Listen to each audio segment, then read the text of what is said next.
ready. Like I could start right now. Okay, cool. What pose do you think is best for like, which is my... Not that. Okay. Like this? Does this feel natural? What do I do with my hands? I don't know what to do with my... Bon Jovi usually grabs the mic and like a kind of It's not a podcast mic. Oh, no. And let's get started. Justin, how does someone become a member at His Hands? Well, I'm glad you asked that, Madison. The answer to that question is that there is no way to do that. You can't be a member. There's no dotted line to sign. There's no dotted line to sign. You cannot become a member. Move on. Do not pass go. Collect $200, whatever the Monopoly thing is. Which I've heard that there's books that have your picture in them if you're a member at some churches. Okay, so... I've never been in a church That's with what I was going to ask. You've never, So growing up, I know this isn't the only church you went to, but you started coming here pretty young. Yeah, I was in 5th grade when I came here. So I went to probably 2 or 3 churches before that. Yeah, so I grew up not going to church at all until I was in like 4th grade. About the time you started coming here would have been when I started going to church, period, as a kid. And we went to a Southern Baptist church in Southern Missouri, and Southern Baptist churches definitely have membership. And then do they keep track of like your attendance and stuff? So I don't know. Right. So the way it was for me growing up, like I say small, maybe I didn't say small, but it was a smaller church than His Hands, but not crazy small. And so what I remember is we went to church on Sunday nights too. And Sunday mornings, there was always an invitation for someone to come forward and get saved. And they would always play the same hymn, Just As I Am. Like this play. And usually no one did, but you sit there and wait. Give room Is anyone going to come? Yeah. All right. And then on Sunday nights, there would be time, if someone came forward on Sunday nights, not like in an invitation way, but if they sort of presented someone to the congregation, it was because they were becoming members. Okay, gotcha. And so I remember some of the language as a kid, it was like, they've moved their letter of membership. That was a phrase. This couple is moving their letter of membership from such and such church to here. Sometimes they had moved across town, or who knows. And we became members. And I remember when we became members, I was probably in like 5th grade. Everyone came and shook our hands. Nice. Like it was like a line to shake our hands. And then there was a directory, what you're talking about. So every couple of years, they would have a photographer, and you would all come, and you're dressed nice, and you'd have a family photo, and then there would be this printed out church directory. Was there a description of you, or is it just your picture and your name? It was the family name. It was Mike and Rhonda McTier, and the kids listed, and then like our address and phone number. That's cool.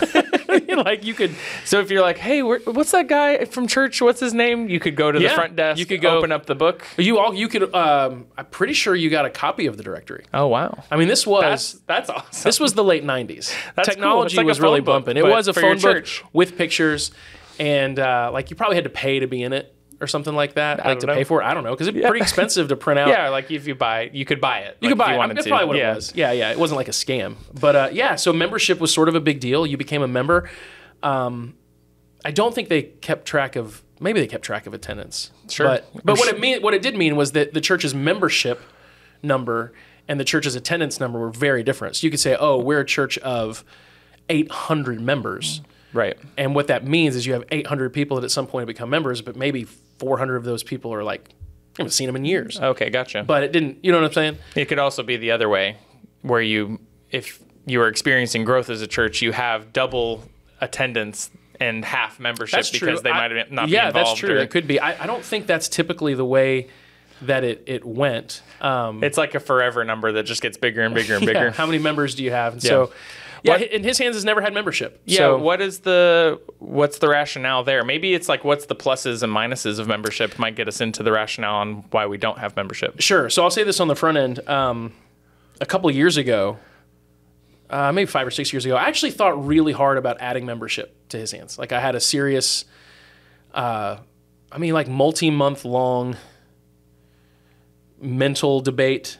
And then I actually brought other people into it. I think I discussed some of it with you because if I remember right, there's a podcast called To Be the Church that we've listened to, and you sent me an episode of theirs about their membership. About their membership. Yeah. And I think I remember that specifically. But point is, I was thinking about that a lot because there are a lot of pluses to membership. I grew up in church culture with membership. And it's something we've never had here. And I was thinking at the time, like, man, this could be something that... And what were some of those pluses? Yeah, so the pluses are you you have a bit of a, you can have a different conversation with someone who's a member than someone who just comes, right? There's a different level of commitment.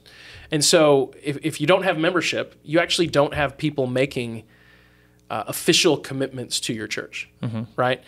And there is a reality that we say this sometimes on staff, the people who go here are not our customers.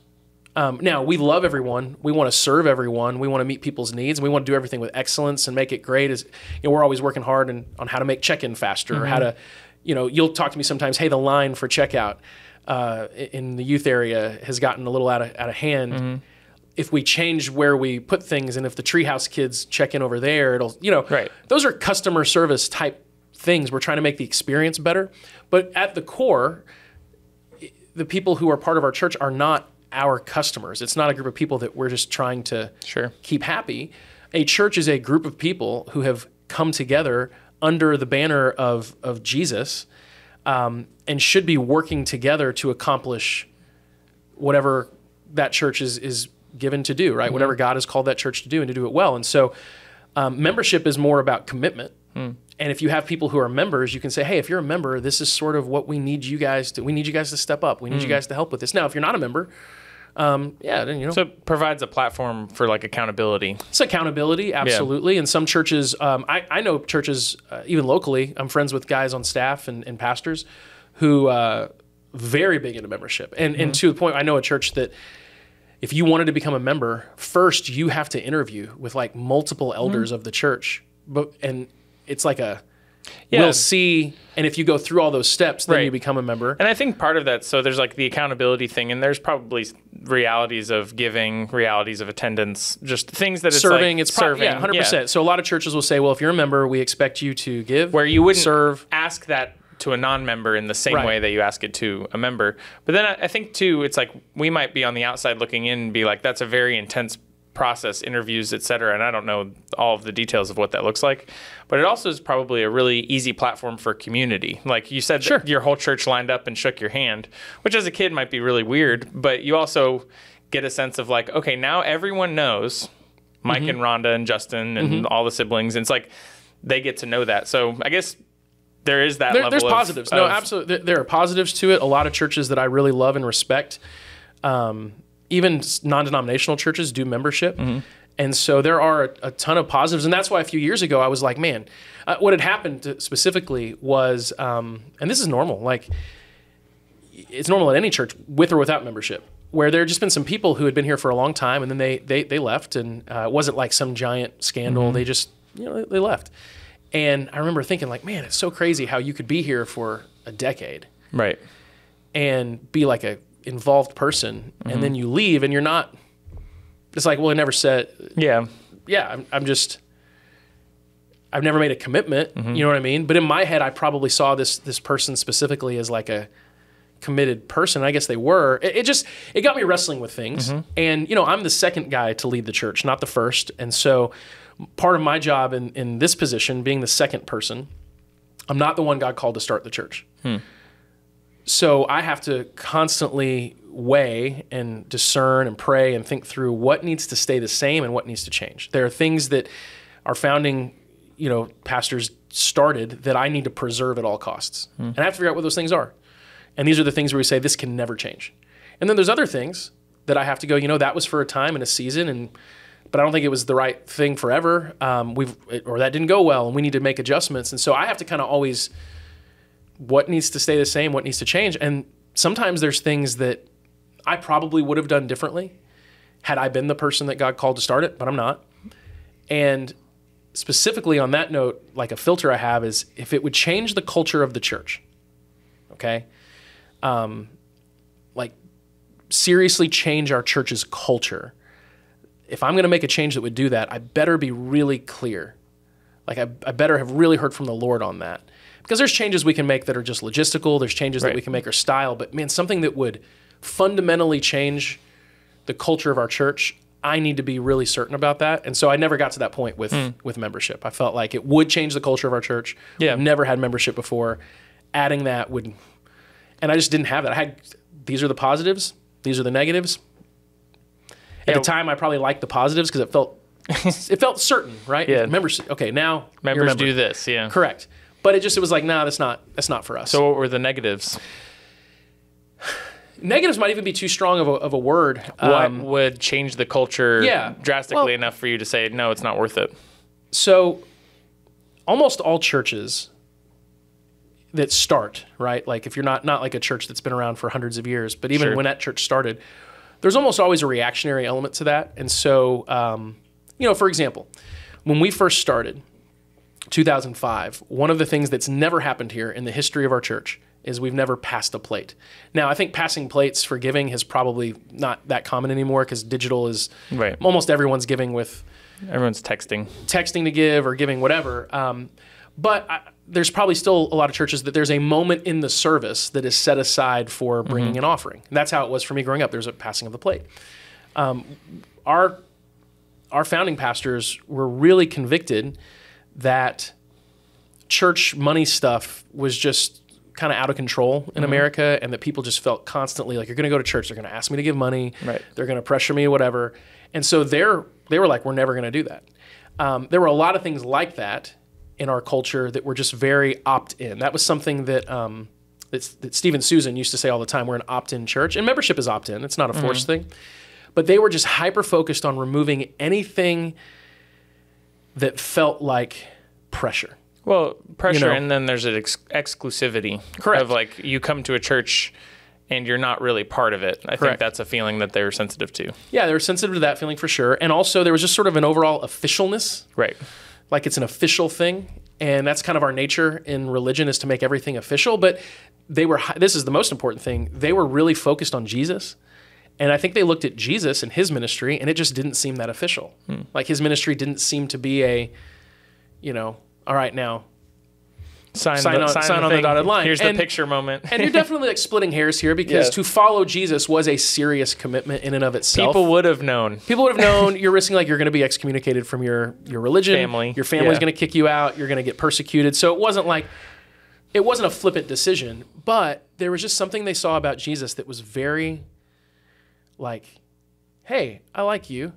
You want to be part of this? Great. You're part of it. Not Say this yes or no. first go through this class and then whatnot. And so that part of our culture, the not having that official thing, it just felt very organic, and it felt very much like the way that Jesus' ministry sort of worked. And so, similar to baptisms, I know I'm kind of rambling on a bunch of different things, but that Jesus filter, well, when people get baptized here, and they don't have to be baptized by one of the pastors. And so if someone asks me to baptize them, I say yes, if that would be meaningful to them. But our encouragement is always to have someone who is someone who is a believer, who has already been baptized, a parent, friend, baptize you. And that's because they looked at Jesus. That filter came in when they started, because Jesus didn't baptize people, his disciples did. It actually said that, And so they said, well, okay, Jesus let his disciples baptize. We should let people be baptized Right. by other disciples. It doesn't have to be the pastor. So that was always the main filter, is like, how did Jesus do it? Let's just do that. And because they were so sensitive to religion in the negative sense, not the positive sense. Sure. They were like crazy on guard against anything that would sort of tip the scales in a more religious way. Yeah. Religion in terms of like man-made processes and control Right. and pressure. And so if passing a plate, Right. that feels like that's religion. Yeah. Membership fell in that category. You know what I mean?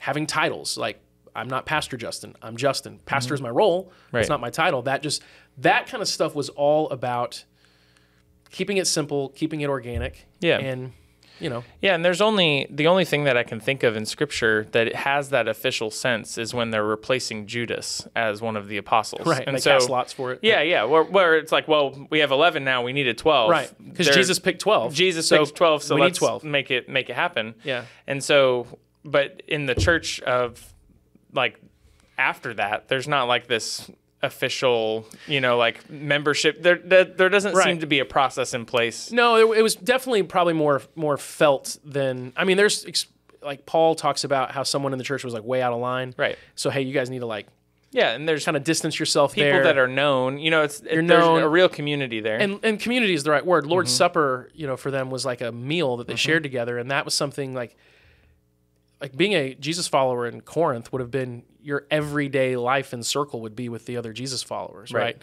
So it just felt, it was like very official to add that.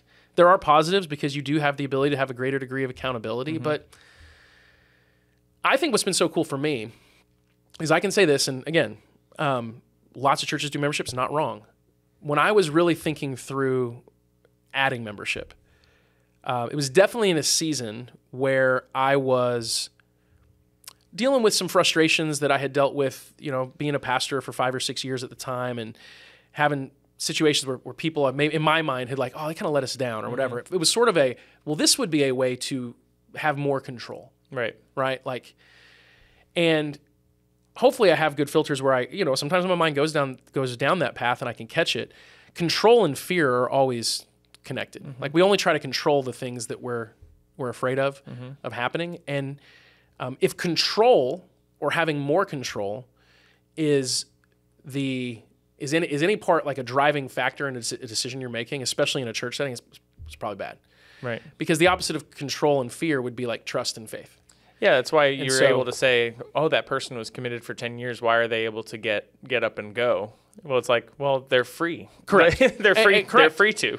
100%. And so even like Sunday is a good example of this. James, who was part of our worship team for a long time, James, like he's going to a different church now. And it's not because he has some type of giant frustration with us or we had a fight or anything at all. I mean, he and his family live in Kennesaw, which is, you live in Kennesaw, but there's not there's people from Kennesaw who are here, but there's all, I know there are. We think we live really far away from each other because this is the middle point. I know that. But my point is, just like there's people where I live, 35 minutes away from here, that go to his hands. There's people at my kid's school that do, but it's not the main church that the people in that area go to. The same is probably true in Kennesaw. Yeah. Like there's people from Kennesaw, but it's not, there's really good churches in Kennesaw. And James and his wife live really close to a church in Kennesaw. They have some friends that go there that are connected to their family. And so it just kind of like made sense. And the point is, like, there'd be one way for me to go, James, no, you signed this document. You remember, he'd still... Until I release you from this. But it's not how it works anyway you go. But the flip side of that is to go, wow, James, and this is the conversation we had when we had a lunch and he talked about it. I think he was nervous, like, I don't know. And I meant this. I was like, man, thank you for all of your years here, and you've made this place better. Thank you. And I'm actually really excited I'm sure that church needs you. I'm sure you're going to make that church better. And we have a great relationship with James, and so we had this album release, and he's part of the album that our worship team was part of, and so he came and sang. He was singing on Sunday. Yeah, singing on Sunday here, and it wasn't some big deal of like, well, hold on, James, he's no longer... No, it's like, because we don't have membership, and that's probably the only... But it helps reinforce that we're all the kingdom. We're all the family of God. And so, if you attend here, great. If not, that's okay. And if you go attend somewhere else for a while and you come back, yeah, I've got lots of students that come here on Sundays, go to a different youth group on and Wednesdays, fine. And it's fine. The interesting sort of caveat to that is that, and I've seen this be a really cool thing. As a church, it's not just people make a commitment to a church. A lot of times that's what you think about, but churches make commitments to people. And you see this because you're involved in the ministry. I mean, how many times has someone reached out in a crisis situation and they need help? Right. And our answer is always, it's always yes. Like, now it doesn't always, that yes sometimes means financial help in major ways. Sometimes that help can mean we come alongside and help someone with counseling. You and I have done a lot of funerals or been involved in a lot of situations like that where maybe it's even someone who hasn't been here in 5 years. Right. But then we're still their church. In their mind, someone in their family passes away and they reach out to us. And we don't go, well, hey, sorry, you were crossed off the membership. You're not a member.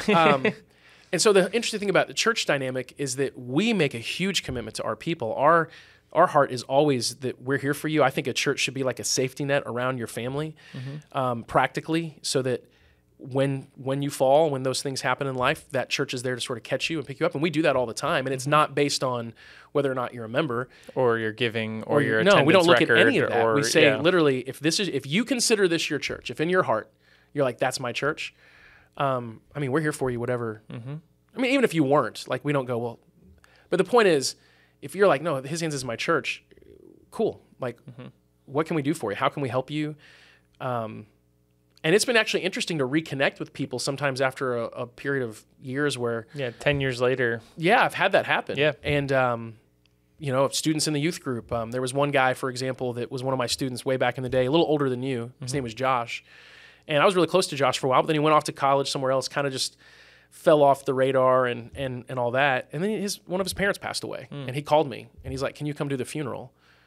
And I hadn't seen him for a long time, but for whatever reason, like, in that moment, I was the person that he thought of. And then his other parent passed away like 6 months later. So I did both of their funerals in a 6-month period of time after having not seen him. And so I guess I'm probably getting off the membership idea. The point is... Well, you're saying community can happen without membership as well. And commitment. Yeah. Yeah, community and commitment can happen without the official channels. And that's just sort of the way things have worked. When someone is new to His Hands, what does it look like to be... What does it look like? Obviously, there's like I've decided this is my church. Some people come here one Sunday and they go like, I've decided this is my church. Some people try it out for 6 months or are figuring it out. But if they have said like, this is my church, in other churches where membership is a thing, that next step is I sign the thing. You sign the thing and you make a commitment. I mean, I think for us, like... So what does it look like is the next step when you've made that decision? For all intents in terms of practicality, the idea of membership would be that you're participating in the church, right? You're no longer just an observer. I know that they're here a lot and they bring light to the people around them and they're encouragers. And it's like, you're participating in the church. And like what you said too, receiving from the church. Because I think what a lot of people need when they're in church is healing and time and whatever that looks like. And so if a church is equal parts, hospital as well, you'd say like, who's part of this hospital? It's like, well, the doctors are part of the hospital, but the patients are also and the part nurses, of and the nurses and the person welcome the administration, welcome desk, right, all of it, cleaning up, all that. And so there's a range of being a member at His Hands where it's like, oh yeah, I'm here for this season to heal.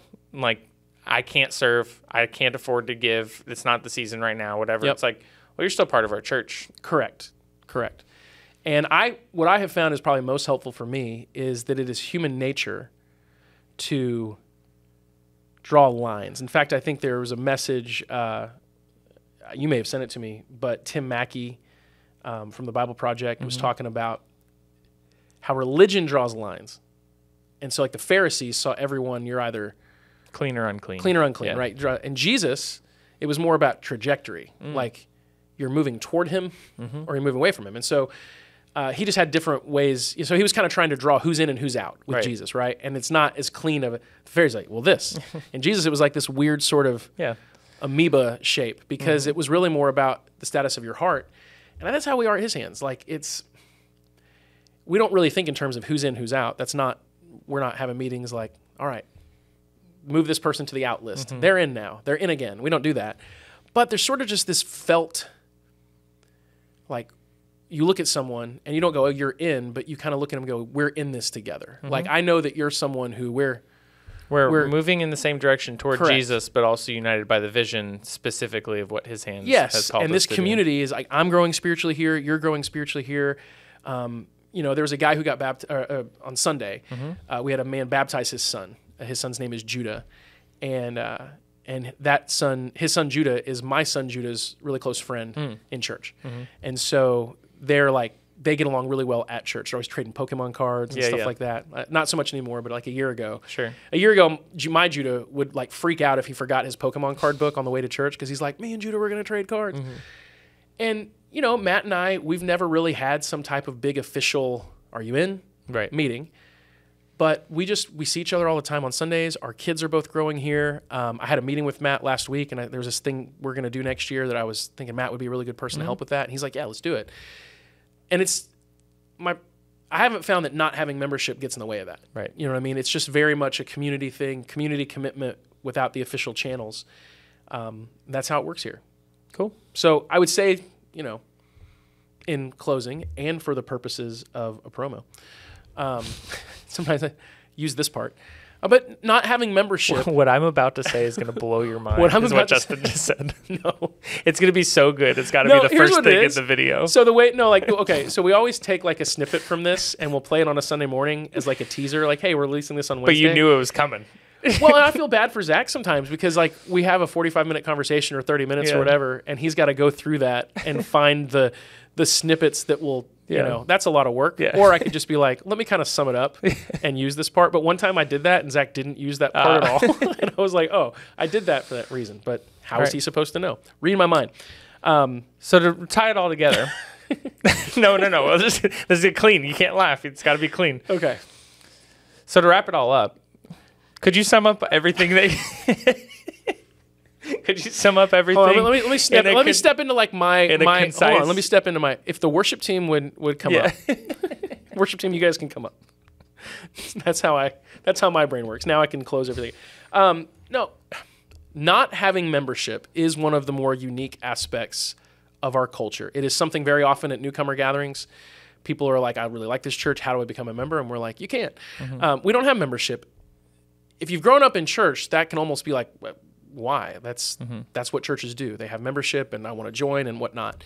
But as we sort of unpack why we don't, we find that it's really closely tied to a lot of really important cultural aspects of who we are as a church, that we're really on guard against things becoming too official, kind of becoming corporate and not organic, or, you know, too religious, and not religion in the good sense, religion in the negative sense. That religion thing you got to guard, because a little bit of religion gets in and it's like yeast, right? It just takes everything over. And so we are hyper committed to loving people and serving people, but it's not about whether or not you're a member.